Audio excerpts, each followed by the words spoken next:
The following program was made possible by the generosity of those who have determined to hold fast to the true Roman Catholic religion, as expounded by the Roman Catholic Church before the disasters of Vatican II and the so-called New Mass.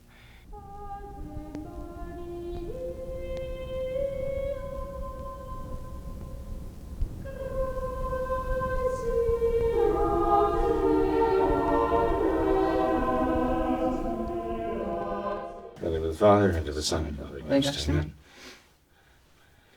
Come, Holy Ghost, fill the hearts of thy faithful, and kindle in them the fire of thy love. Send forth thy Spirit, and they shall be created, and thou shalt renew the face of the earth. Let us pray, O God, who didst instruct the hearts of thy faithful by the light of the Holy Ghost. Grant us by that same Spirit to be truly wise, and ever to rejoice in his consolation. Through Christ our Lord. Amen. May the divine assistance remain always with us. And may the souls of the faithful departed through the mercy of God rest in peace. Amen. O Mary, seat of wisdom, pray for us. In the name of the Father, and of the Son, and of the Holy Ghost. Amen. Hello, and welcome to What Catholics Believe. I'm your host, Thomas Nagley, and with me tonight is Father William Jenkins. He's a member of the Society of St. Pius V. He's also the pastor of Immaculate Conception Church right here in Norwood, Ohio. Hello, Father. How are you? Fine, Tom. How are you doing there? Well, Father, thanks for asking. I'm still a little hoarse from Holy Week. Sure. I guess that makes me a pony. Something like that. A little throat problem here, so I hope people can tolerate the raspiness of my voice here. All right. Well, Father, before we begin tonight, I just wanted to make a quick announcement concerning the podcast. We've had a lot of requests for this from our viewers to make these podcasts available, and thanks to two of our wonderful, intelligent, very helpful, very kind parishioners in New York, we finally made this possible. So it's posted on our website now at wcbohio.com. If one were to go there, they can see the podcast link there. We can download the podcast there. And this is it's a much more versatile way to listen to the program. It can be taken anywhere. It's a lot easier than having to watch the actual video on YouTube. And like I said, we received a lot of requests for this, and it's actually available now. And the short time that we've had it available, I believe we've already had over 15,000 hits on these podcasts. Is that right? that have been uploaded. So it seems that there is some effort that goes into putting this in podcast form. A lot of effort, yes, Father. Well, God bless them for doing that. Yes. That's very kind of them. Yes, definitely. It was an initiative they took upon themselves. Yes, Father. Yes, well, that's wonderful. Yes. I'm really glad to hear that. Yes, definitely. I'm glad to hear that people are rewarding their efforts by taking advantage of them and using it. Definitely. Well, Father, let's get into a few things tonight. I wanted to start with some current events. There's this apparently never-ending migrant crisis that has been occurring, not only here in our own country, but all over the world, it seems, the Western world at least, but particularly here on the southern border, the United States and Mexican border. It just recently came out that Francis donated, I believe, $500,000, $500,000 to some of these migrant camps in Mexico and South America. And the diocese there, the Nova Sordo diocese, have apparently been using this money to shelter and clothe and feed these migrants, these caravans of migrants that have been making their way to the United States border. So, Father, what's your take on this? Is this something that a traditional Catholic pontiff would do? I mean, on the surface, it seems very charitable to help these poor people. I believe in the statement that Francis released, he said, these poor migrant people, they're trying to flee the awful conditions in their own country. They're trying to come here to America for a better life, and the border has been shut to them. They've been locked out, left out in the cold. And Francis has been trying to do the charitable thing and help them out. So what's your take on that, Father? Is that something that a traditional Catholic pontiff would do? Is that a charitable thing to do?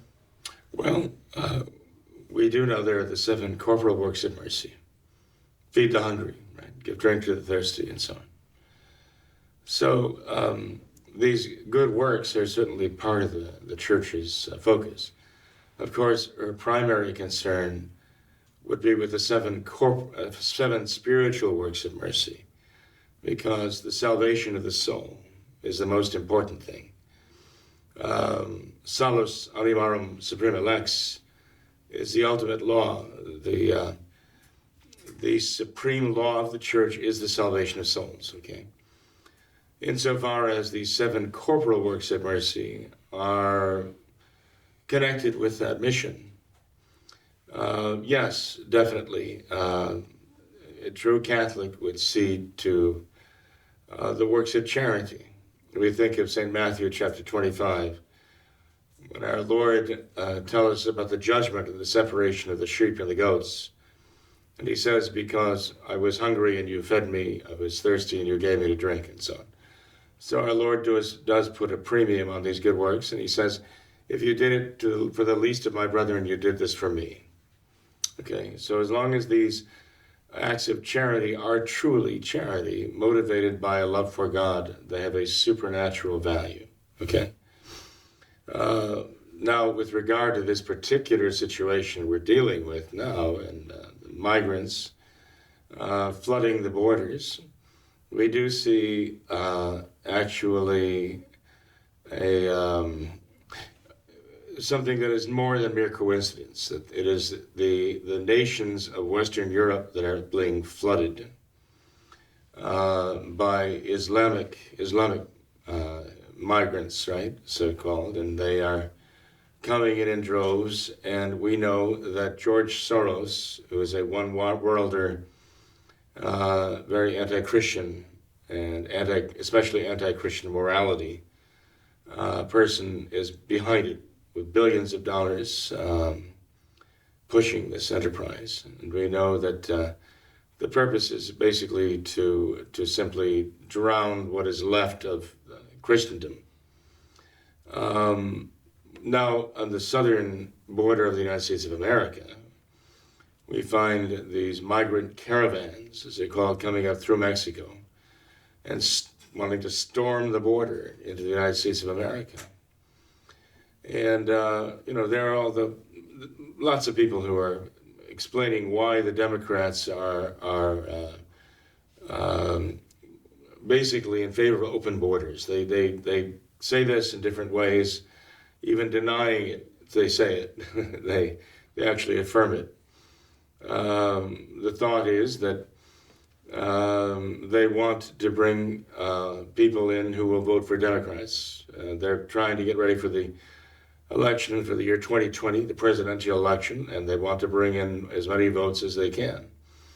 And one might argue, well, but these people are not really, citizens of the United States of America, so they would not have the right to vote. But there's good evidence that has not prevented them from voting in the past. And furthermore, President Trump has said that he's considering sending the migrants by the boatload to the sanctuary cities, right, where the migrants are protected against the laws, the immigration laws of the United States and ICE and so on.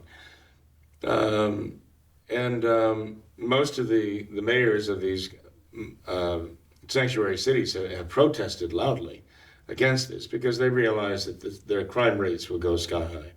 And they don't have the means to provide for all of these people who will come destitute and looking to be taken care of and provided for. But there is one new mayor of Chicago who said, we'll take all the migrants you can send us. Right?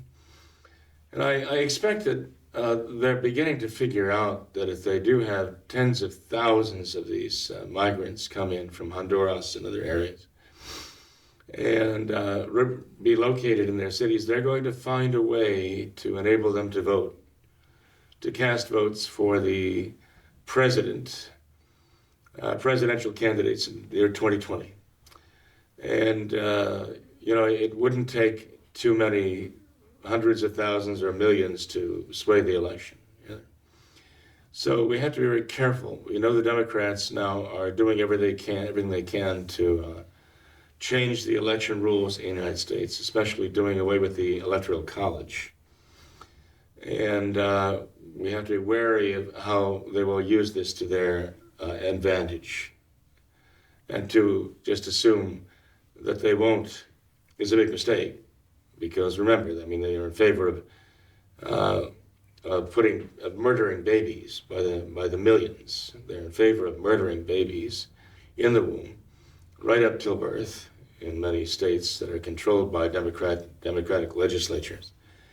And so they will stop at nothing in order to secure power. They basically use the abortion question as a selling point for their party and to gain votes. And if they will use that to secure votes, there's nothing that would stop them from using any other method necessary.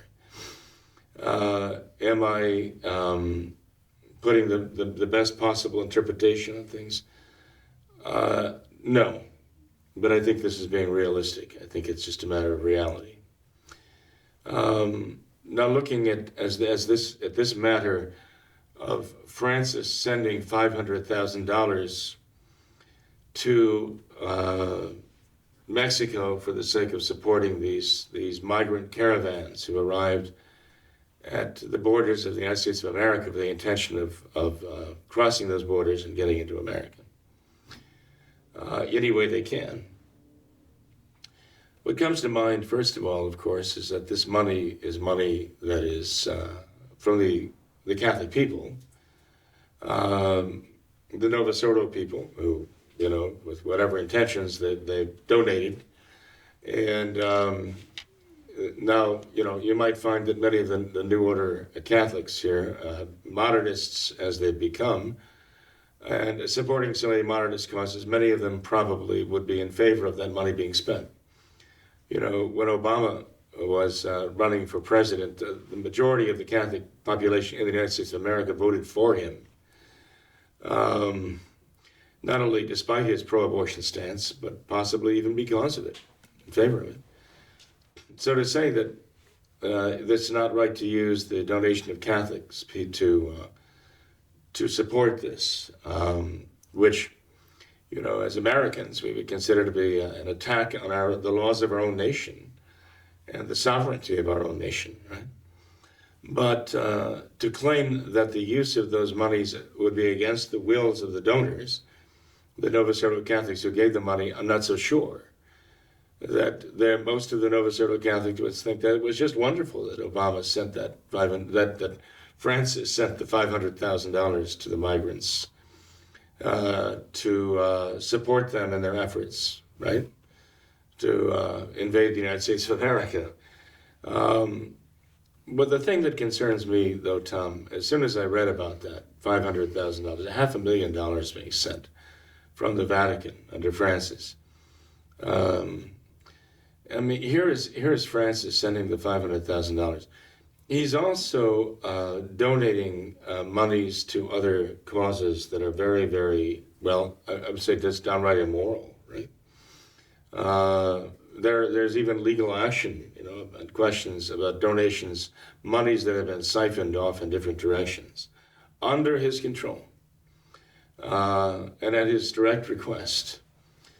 But I'm thinking about all the people in Venezuela right now who are suffering terribly under a socialist dictator named Maduro, right? Maduro. This is a man who Francis has supported. This is a man who Francis publicly visited. And this is a man who publicly visited Francis, for that matter, in the Vatican. This is a man who Francis has supported, and to this day continues to support. In that he's not withdrawn any of the accolades he laid down, in favor of Maduro. But this is a man who is starving his people, is preventing aid from getting to them, right, to alleviate their hunger. And there's good reason to believe that he's doing a lot of other things to torment them, depriving them of fresh water by the power outages and so on. And we just saw armed Venezuelan military vehicles targeting crowds of protesters, right? And this is the kind of evil tyrant and tyranny we're dealing with here, right? Those people are struggling desperately to be free. We saw what socialism did with Francis applauding under Chavez and Maduro in going, the Venezuelans going from among the richest countries, if not the richest country of South America, to being in the current destitute state that it is. And here Francis that we don't know of any penny or any euro that Francis has sent to aid these people. The Russians have come as advisors, Russian military too. The Chinese have sent their people to Maduro to prop him up. But what has Francis done for the people of Venezuela but betray them into the hands of the socialist dictatorship that they're in the grip of right now? And while sending $500,000 worth of aid to these migrants, as they're called, right? Who are being, this is being orchestrated by somebody, and it's somebody who is an enemy of the United States of America and its laws and its sovereignty. And Francis is right there to support this. And yet, what has he done to help these poor people of Venezuela who are suffering so much under socialism? You know? Except to lend his prestige to prop up the socialist regime. That I consider the most monstrous aspect of the whole thing. And I'd like people to ponder that a little bit, you know, why he would send those monies to support this particular cause, when he claims to be doing it out of charity, right? When he claims to be doing it out of noble motives, supporting these poor people who have little. These poor people chose to leave their country. They got to escape their countries. And unfortunately, a lot of the countries in South America are dominated by the Freemasons, and that's why their countries are what they are. And life is as it is there. Because, you know, there is a certain amount of socialist cronyism in their countries. But why would he be sending the money to these people who have left their countries and are now perched on the border in Mexico, right? And leave the Venezuelans prisoners of the Marxist socialist regime of Maduro and do nothing for them? Mm-hmm. Well, Father, as far as the American citizens' perspective on this, you know, it's certainly a very sad situation. We have all these poor migrants. They live in terrible conditions in their country. That's very true. No one would deny that. But do we not, Father, have an obligation to help our own people first? You know, there are every day you see articles of record numbers of homeless people here in America. There's homeless epidemics in nearly all of the big cities. Look at San Francisco, Los Angeles. Yeah. It's everywhere. So, Father, this is certainly a very sad situation. But do we not have an obligation to help our own people first? Would this not, you know, all of these poor migrants, letting them in, trying to help them, wouldn't that just exacerbate the problem that we have in our own cities with our own people here in America? Well, it would. Yes, it certainly would, and it would exacerbate the problem we have now. That the reason why we have the situation we have right now is because of socialism. You notice that all of these cities in America, the great cities that have this problem, are Democrat-led. Mm-hmm. They're led by Democrats. Their city councils are controlled by Democrats. In Chicago, there are more socialists, avowed socialists on the city council than there are Republicans. And so you see this pattern everywhere you go. The great cities now in crisis, their mayors, their city councils are under the control of Democrats. And the more the population goes downhill, the more it votes for the Democrats, because the Democrats want to dole out to them, give the public dole. And the more votes that they gain by that, and the worse the situation gets. It's a vicious circle, of course. The more they encourage this problem. Mm-hmm. I think San Francisco probably is the most shocking example of that, although Los Angeles is another fine example of that too, of a regime dictated by the Democrats' pro-socialist policies. And let's face it, that encourages anti-productivity. It doesn't encourage people to work and be productive. It encourages the opposite. Sure. It discourages productivity and rewards just sloth and those who, it rewards dependence and it discourages independence, financial independence certainly. It encourages the idea that we must look to the government. The government must take care of us. The government, again, is Big Brother, and the government will provide for us. This is to provide the foundation for a socialist government, for a socialist country.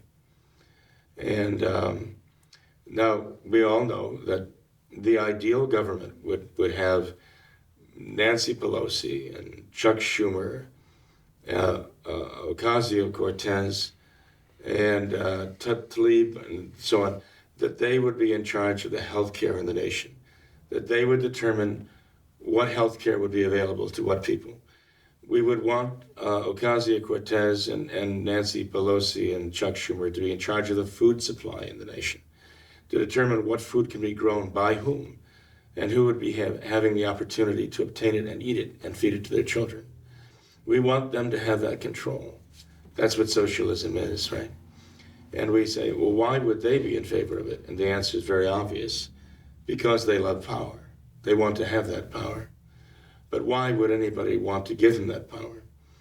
Only if they themselves feel that they are absolutely dependent and they want a government that will promise them whatever, as long as they don't have to work for it. There are plenty of people who will vote for the people who will make those promises, you know. Yeah. And this is the problem we're dealing with now. Now, you know, you ask about our feelings of compassion. Yes, you read about the circumstances of the people living in these nations of South America, just as you read about the people who are living in Islamic societies. And your heart does go out to them. You feel terrible for them. You really do feel compassion for them and would love to help them. But if you find that you're not really helping them, that you are sinking the United States. They're coming. You want to be able to provide refuge for them, if at all possible. But you find that they are being used to destroy the very hope they have of escaping from that life. That essentially they're being used to bring here that life. Mm-hmm. Exactly. Then you're not helping them at all. You're just destroying those who you have a primary obligation to protect. Right. Father, you know, every time this migrant and immigration issue comes up, I'm always reminded of the story. I believe you just told us recently on one of our programs about the, I believe it was a South America, a mission, a Catholic mission there, mm-hmm. where they had this church with all of these great religious artifacts in there, mm-hmm. and whatnot, and you know, the community there, they had this one great place to worship. It was all theirs. It was a little village. They were rich there, but they had the grand idea to sell off all of that and distribute the profits among the people, and then they ended up all being poor and having nothing. Whereas before, they had this. And that seems to me to be a bit of a symbol of what we have happening in America, where we have this great rich nation with all of these goods, all these financial goods, very wealthy. And so we have all of these other countries, all these other third world peoples trying to come into our country to share the wealth, to get a piece of the pie. And there's not enough to go around to everyone, and it seems that we're getting to the point where we are, rather than them being lifted up to our level, we are being lowered to their level. Well, Tom, there's no doubt in my mind that if we had a moral people, and we gave them the freedom and the liberty to use their ingenuity and their industry with moral principles behind them, that we could bring all of these people in and teach them and help them and give them that power of accomplishment, achievement, productivity to really raise their level of well, what you call the quality of life, as I guess they call it now. Definitely. Lifestyle. We, you know, this is a formula that enriches people. Absolutely. And allows them to produce great things, you know. But that's not what is being done here. That's the problem. the people are streaming across the border, and in all too many cases, they're looking simply to take and not to give. Right. Not to become Americans, but rather to basically just devour what is American. And I see the Democrats, are all in favor of that. They do not intend to make people productive whatsoever. No. And so I believe our country, if we had the true Catholic morality, which has to be the foundation of any real civilization as such. When I say that, I mean, there are people saying, well, look at the Aztec civilization. It wasn't Christianity. No, but look at the piles of skulls. Look at the blood which caked the walls of their temples, the human blood, the human sacrifices they offer. I don't call that civilization. That is not civilization to me. No, I'm talking about a real Christian civilization. If you have a real Catholic morality there, that does place the God's value on human life, and then I really do believe that society can bring people in and transform them from citizens of one type of failed civilization into a false civilization, to really solid, good individuals, give them faith, give them hope, give them charity.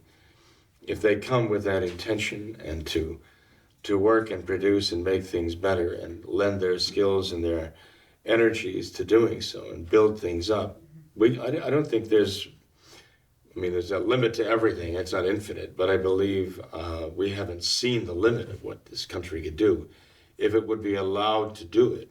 Yes, but exactly the opposite is happening right But now. exactly the opposite is happening. The country is being poisoned and is being assaulted from every side by those who do not have those values, do not have those moral principles. And this is what we're dealing with here, you see. So our compassion can be very misguided compassion insofar as it is used and abused by the leftists to weaken us and to, rather than enable us to help people who need our help, rather it is a matter of them, not us pulling them out of the quicksand, but them pulling us into the quicksand. That's right. Well, Father, there's certainly a lot of other current events that we could get to. It seems there's not a day that goes by where we don't have some wonderful news of Francis's follies in the Vatican. But Father, I would like to at least get to a couple emails if we could. The email inbox is overflowing as usual, and a lot of great questions. So I'd like to start with this one from a viewer who says that growing up as a young traditional Catholic in the Cincinnati area is very hard, because there are several different traditional Catholic churches that one could attend. And this viewer says, in my opinion, for the most part, the parishioners in these parishes really love the traditional faith and try hard to be good traditional Catholics. However, since the priests cannot agree on many things, it causes the people to argue.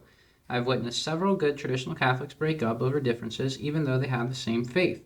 It seems as though the priests encourage these breakups of traditional Catholics from different churches and hesitate to marry them. And yet, I have seen the priests marry traditional Catholics to people with no faith at all, without giving the couple as much trouble. So does Father think that it would be better to marry a non-Catholic than a traditional Catholic from one of these other churches? And how are we supposed to handle the differences that our traditional priests do not agree on? Right.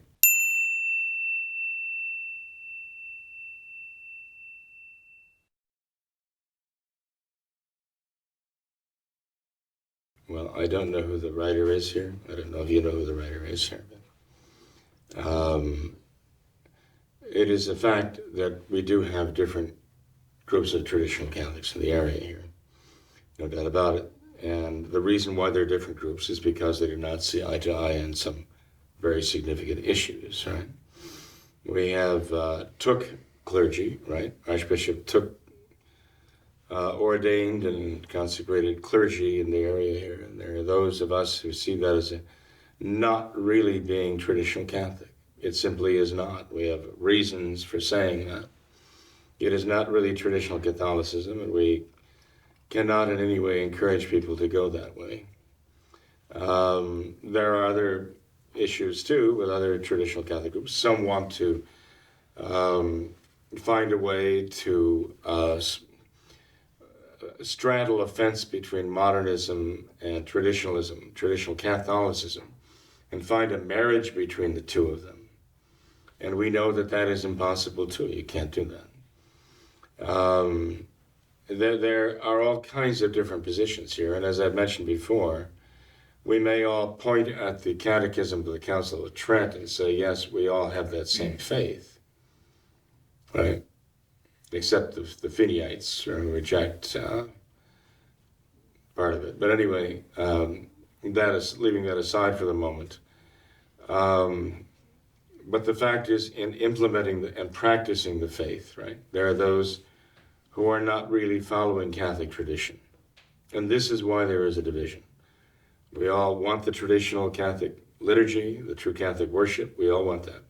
We all, espouse the traditional Catholic faith, as you find in the Roman Catechism. The Catechism of the Council of Trent, right? We all profess to be following Catholic tradition, realize that is the ultimate authority we have to follow right now. And the problem we're facing is that the Vatican is not. The Vatican has not only detached itself from Catholic tradition, but is actually attacking Catholic tradition to try to destroy it, whatever vestiges they have, or use it to their advantage, ultimate to its temporarily, so they can ultimately move forward with its destruction. But the fact is that among those who can claim and say these things correctly, the problem really is modernism. The answer is to hold to the traditional Catholic faith. The answer is to hold to the traditional Catholic worship. The answer is to hold to Catholic tradition as the authority which we to follow. Not all do. And it is where they deviate in practice from actually, when they're doing things that Catholic tradition has always condemned, then they're not following Catholic tradition, no matter what they say. And so there are some significant issues here. Now, I don't know what this man or woman who writes this, I don't know what they know or what they think they know. I don't know what they're referring to specifically. The picture they're painting is that various priests try to break up couples who are going to two different chapels, right? He or she might have instances of that, okay? All I can do is speak for myself. This is all I know of, okay? I have had young people come with a boyfriend or girlfriend, a potential fiancé from one of the other traditional Catholic chapels, and ask me, well, what is our circuit? What is the situation here? What do we have to be on guard against? I'll suggest that they do come in and sit down and talk about this together, not just individually, but together. I will also suggest then that they go and they talk it over with the other priests too, and I suggest that we all sit down and talk it over with the other priests. And I've made this offer more than once, to have the priest of the other chapels sit down and we can talk it among ourselves with the people present here, to try to help them come to at least an intelligent understanding of what's involved. I have never had any one of the other priests from the other groups agree to do that. They've just flatly refused to do that. So in any case, that's disappointing, but that's my own experience, okay? It is true, I would not want one of our own young people here marrying someone who is going to a Took chapel and would take their children to the Took chapel, because I believe that is simply, despite all appearances to the contrary, not traditional Catholicism, because it has at its very foundation a violation of traditional Catholicism and is doing something that the traditional Catholic faith has always rejected, always condemned. Again, I consider that to be fraudulent.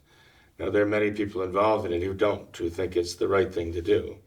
They can follow their conscience. I cannot. I assume they're following their consciences and doing what they believe is the right thing to do. I believe it is the wrong thing to do, and I cannot follow their conscience. I have to follow my own. I believe it is absolutely wrong to do that, to be associated with the clergy, okay?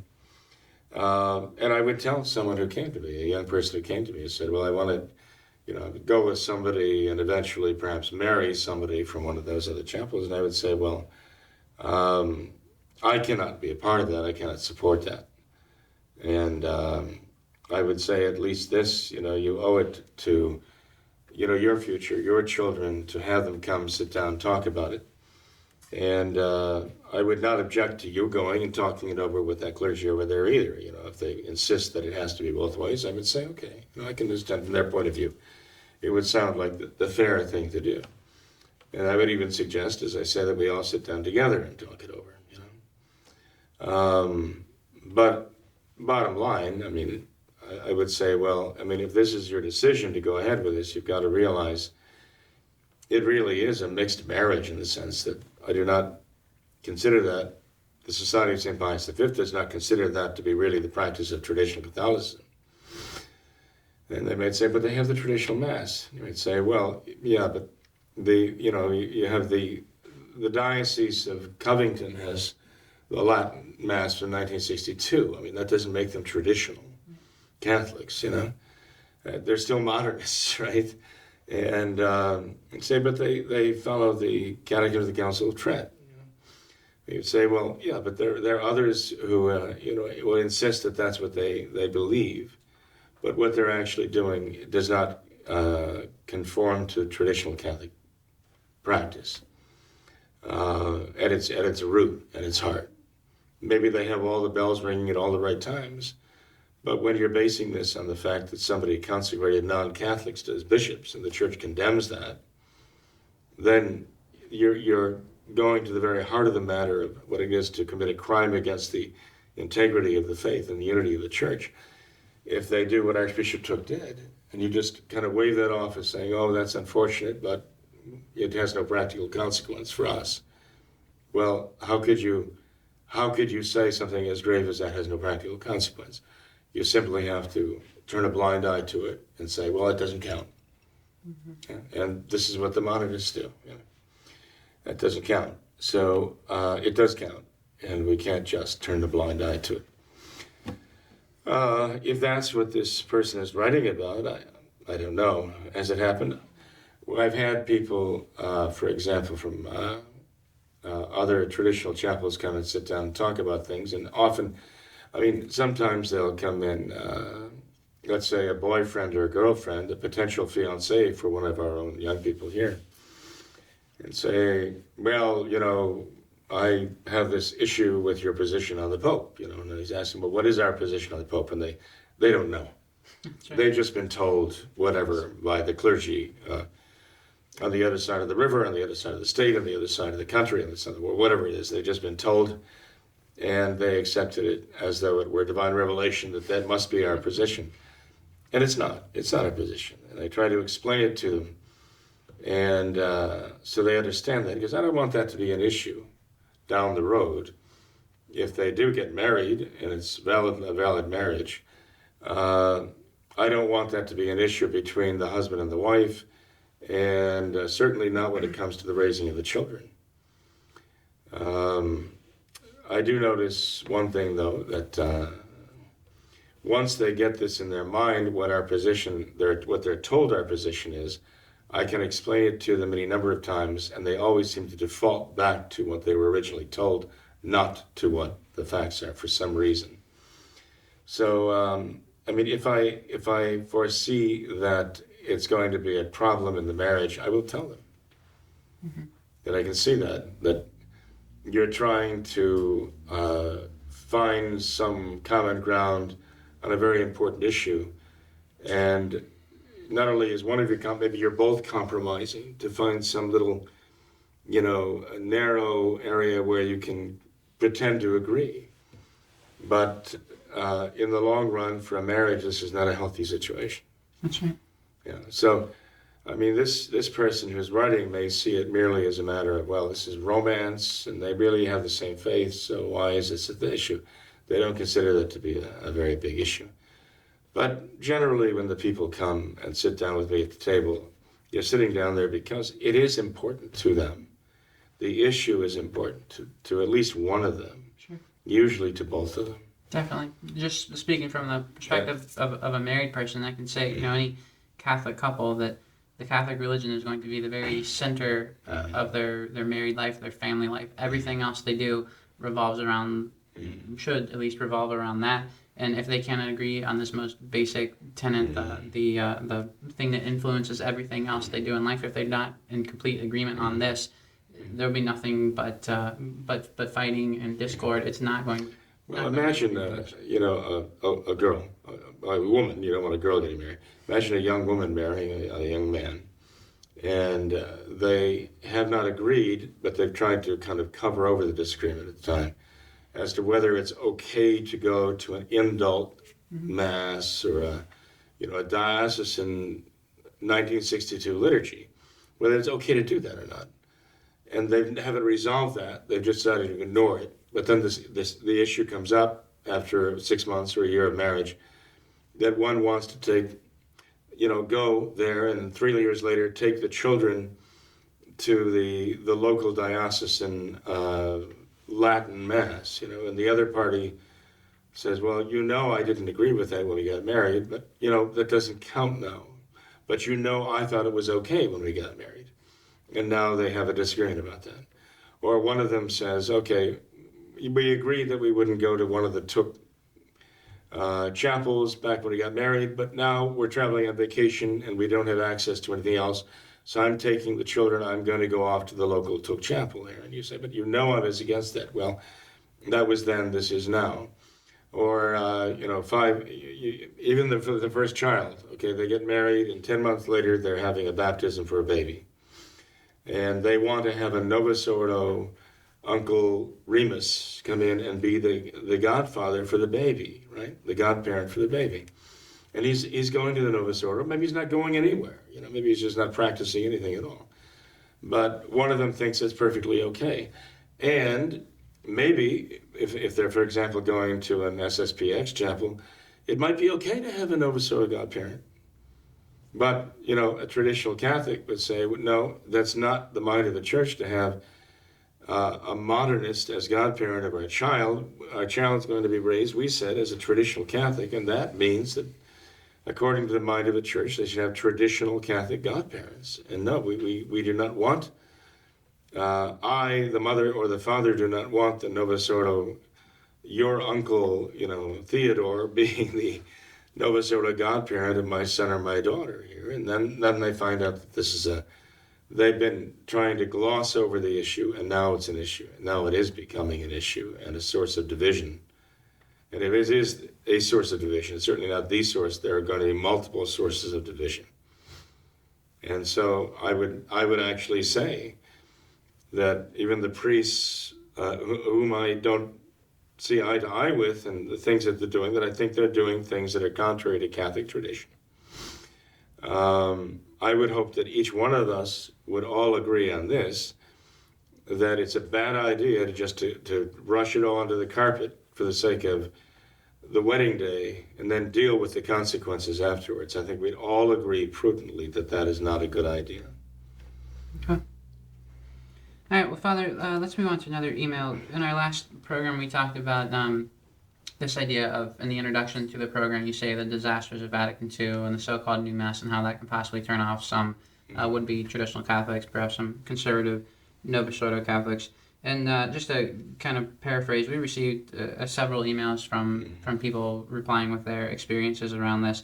And just the general consensus among those who emailed in, they said that in fact a lot of what you do say does overlap with what a lot of conservative Novus Ordo Catholics will think and say. The problem is, though, that that they know that you have this position of being against the modernist popes, the Paul VI and John Paul II, and so many of these conservative Novus Ordo Catholics have really staked their entire religion, their entire faith on these popes and what they have done. So even though some of them may agree, yes, all kinds of bad things have come in, we want tradition, we want things to go back to the way they were, but we have placed our entire faith really in these modernist popes, and we cannot go against them because we have to be obedient to the Pope. Interesting that they would respond that way. It's very revealing. It seems that is really the prevailing viewpoint, according to the... But you see, I think that indicates there's nothing I can do about that. I mean, even if what I'm saying in the introduction about the so-called new mass, the disasters of Vatican II, I mean, as people, what I gather you're saying is that they might agree with that terminology in itself, but they don't like that. I'm coming from the standpoint that all this creates a practical and reasonable doubt, an objective doubt about whether these are legitimate popes or not. Right. Even if I'm not coming out and just saying absolutely, I can say dogmatically on the basis of my authority as Father Jenkins that they are not popes and cannot be popes, and you can't believe they're popes, and if you think they're popes, you're not Catholic. I don't say any of that, right? I'm just saying that there is a very serious and reasonable objective doubt about their papacy, the legitimacy of their papacy because of their modernism and the evil things they've done. Now, these are people who may agree, yet, yes, the times we're in are unprecedented. We've never seen popes do things like this before. And they might agree with that. And they might say, therefore, we can't necessarily presume to have the answers. The Church has judged cases before of errant popes, but never anything like this. So why they necessarily say this is the one thing you can't question. No one can question whether they're really popes or not. Absolutely, a priori, you must never raise that question. And that's about the only thing you can't. Well, just recently. I think even just today, as a matter of fact, April 30th, the feast of St. Catherine of Siena.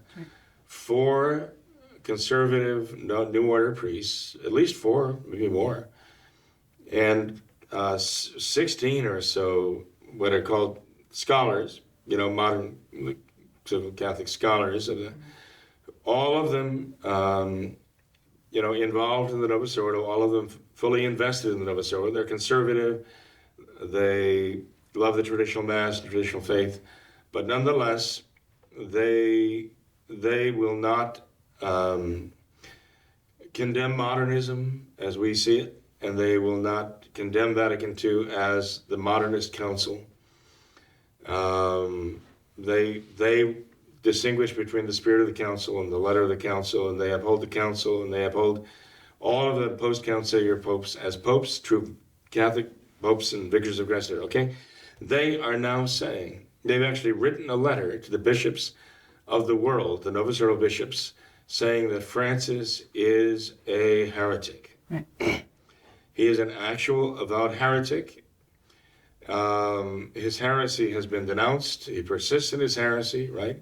And they want the bishops to do something about it. Now, they don't tell the bishops what they need to do about it, but they're just saying this is intolerable that we have a heretical pope, and it's you have to do something about this, okay? And this is very interesting. These are the same people who would say, but the one thing you can't say is what Father Jenkins is saying, or others like him, right? No, I acknowledge, there is a sede vacantis position which is unacceptable to me, abhorrent to me, not Catholic. And that is those who claim to have the authority, right, the magisterial authority to declare dogmatically on the basis of their own personal logical deductions, right, that Francis, Benedict, and so on are not popes, never were popes, and so on. I don't believe any of these sede vacantis pontiffs have the authority to make such declarations any more than I do, okay? They cannot lay this down dogmatically. They cannot make it a matter of dogma, nor can they proclaim it a dogmatic fact, as some have tried to do. I think this is abhorrent. It's contrary to what we know as Catholics. They have no authority to do that. But I think that there is definitely the objective doubt. There are reasons to question the papacy. This is what I mentioned before, Tom. Okay. if people are going to insist that Francis is the Pope, and that's their starting point, and they're going to say, okay, Francis now, we are in uncharted waters with Francis, because we've never had a Pope like him before them. And he's doing all of these outrageous things, okay?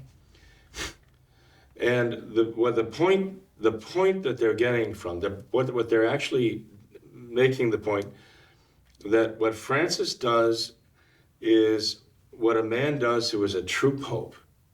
A priori, they're saying that he's a true Pope, so this is going to tell us what the papacy, what a Pope can do. And like Peter Kwasniewski, he's writing about, well, there was a time when the Catholics thought that a Pope couldn't do this, but then this Pope came along and we found out, well, a Pope could do that. And there was a time then, later, when Catholics thought a Pope couldn't do this, but then a Pope came along and did that. And now we find out that, yes, a true Pope can do that. And now here's the breaking point. They say, but now with Francis, it's something different here. We've never really seen a Pope do what this man has done. Okay, not really. And so now this is different here. But what they say is, now Francis is going to decide, he's going to make it clear what a Pope can do. And everything Francis does is actually the work of a Pope. So for them, Francis is actually dictating what a Pope can do. He's giving them the very concept of the new papacy. What can a Pope do? And the answer is whatever Francis does, a Catholic Pope can do and still be the Pope, period. I mean, because by definition, Francis is the Pope, and you can't question it. So obviously, if he does something, a Pope must be able to do that, no matter how bad it is, no matter how anti-Catholic it is. And here's a man who is doing his level worst to destroy the very foundations of the church as an institution. He's redesigning the government of the church.